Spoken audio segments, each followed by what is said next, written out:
Hello, hello, hello, it's Carolyn here. Hope you're well and thanks for joining me as always. I'm here with another of my 2-minute tips and in follow-up to last week's video where I gave you the opportunity to ask me anything.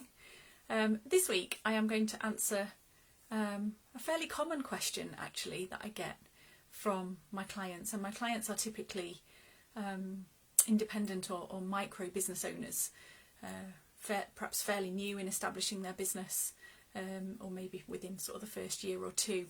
And one of the really common challenges that I find that a lot of my clients face is in defining or even in understanding the concept of defining what their niche is.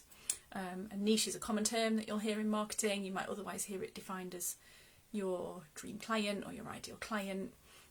Essentially, it's that exercise that you go through in understanding who your business serves, who your ideal customer or your ideal client is that your product or service is designed for. And in much the same way as I've just explained here at the introduction to this video, my niche, my ideal client, if you like, is a micro or independent business owner who's relatively new in starting out on their business journey in terms of putting all the pieces of the puzzle in place, if you like. So all of my material, all of my content, my coaching, my courses are all designed with that person, that micro business owner in mind. So coming back to today's question, I say one of the common questions that I get from my clients when I'm working with them is, where do I start in defining what my niche or my ideal client is? You know, they may feel that that's not particularly obvious, or simply that they feel that they've got a relatively broad spectrum service or product that on paper feels like it could help anybody, in inverted commas. And one of the very first exercises I go through with my clients is to help them refine that down and be more clear and be more concise and reduce down who that niche is, as opposed to remaining at that broad and that general level.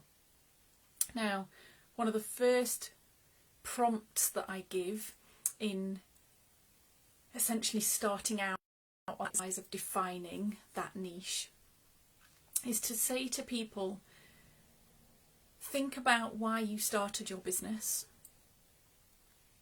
and think about whether it solves a problem that you used to have personally. And the reason why I start there is because very often you'll find that with a sort of micro and independent business stage, the person has brought their own product or service to market because in fact they went into providing that service or product having experienced the problem or been in the place where they needed that service or product to help them. Good examples of this are people in the coaching space.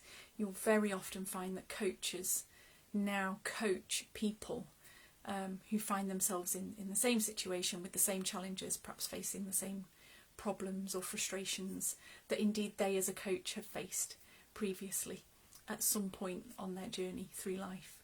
So that's my tip today, wrapped up in that explanation there. My tip as a micro or independent business owner in if you're finding it challenging defining your niche or your ideal client, start there. Start with why did you go into business? Why did you create your business? What problem were you solving for a previous version of yourself? And you'll find that a lot of the clues there, and that's a really good place to start. As always, if we can help with anything, by all means feel free to get in touch either via our Facebook page or our LinkedIn. And I will also share with you today a link in the comments for our new free guide that we've created specifically with you guys in mind, and that is our free guide to the top 8 marketing mistakes that micro business owners make, and how to avoid them. Obviously quite crucial, how to avoid those. So by all means, feel free to go and get yourself a copy of that as well. And we'll be back again, or I'll be back again, same time next week. See you then. Bye bye.